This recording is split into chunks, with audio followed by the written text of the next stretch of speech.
Okay, today we're going to do the glass bead bubble midge emerger fly, and it's on a small hook, size 18.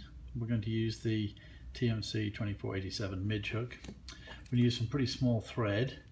Going to use the 70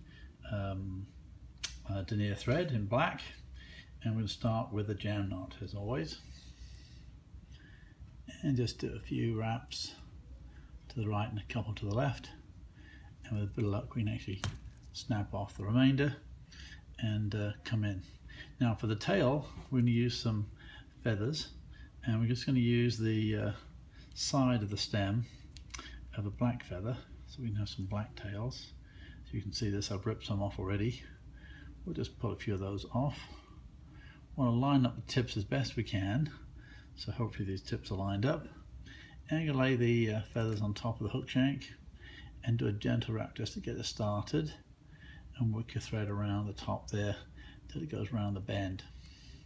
Now if the tails are a little bit long, we can pull on the body just a little bit and slide them in very carefully and make them a little bit shorter. Just about that's the length I'm looking for, nothing too long. And make sure they are on top.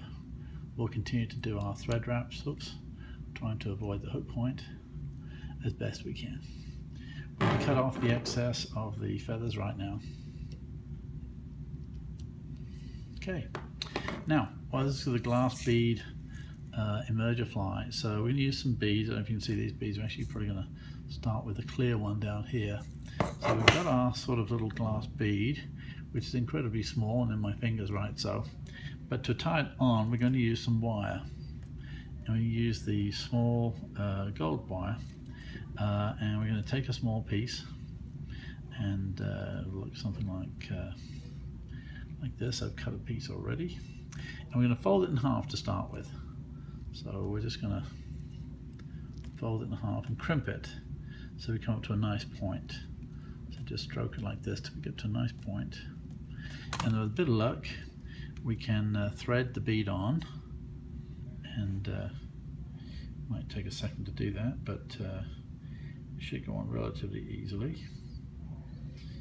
When I say that, it's obviously a little harder than it looks, but here's what it looks like right now. You can see I put the glass bead on, and we're going to crimp that in half. I'm going to fold it back on itself like so until we have a glass bead trapped in the piece of wire. I'm going to squish that down as best we can.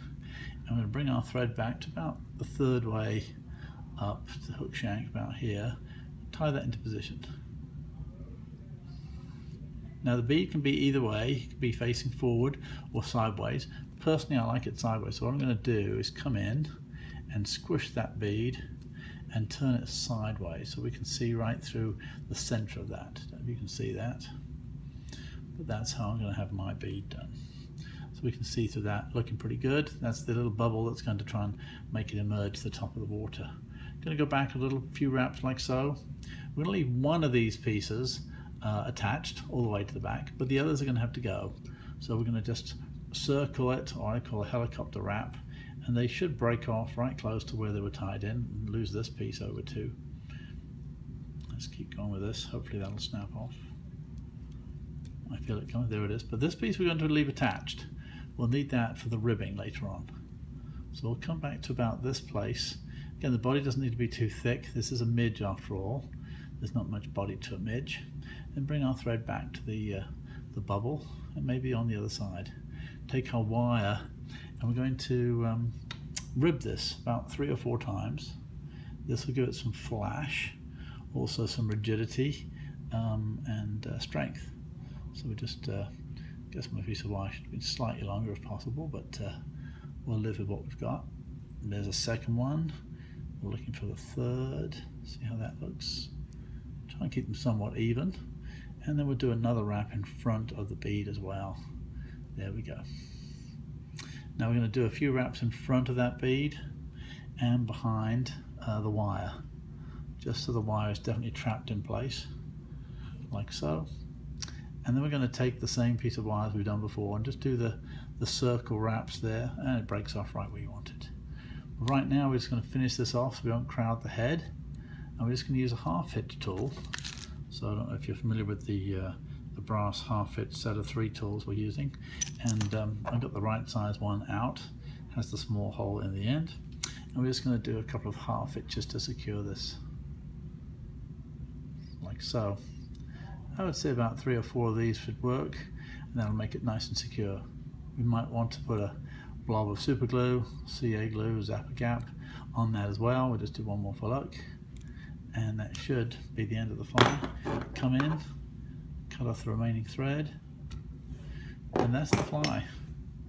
It's a really cool looking fly. It's got some nice look to it and nice flash in the water. Hope you enjoy that.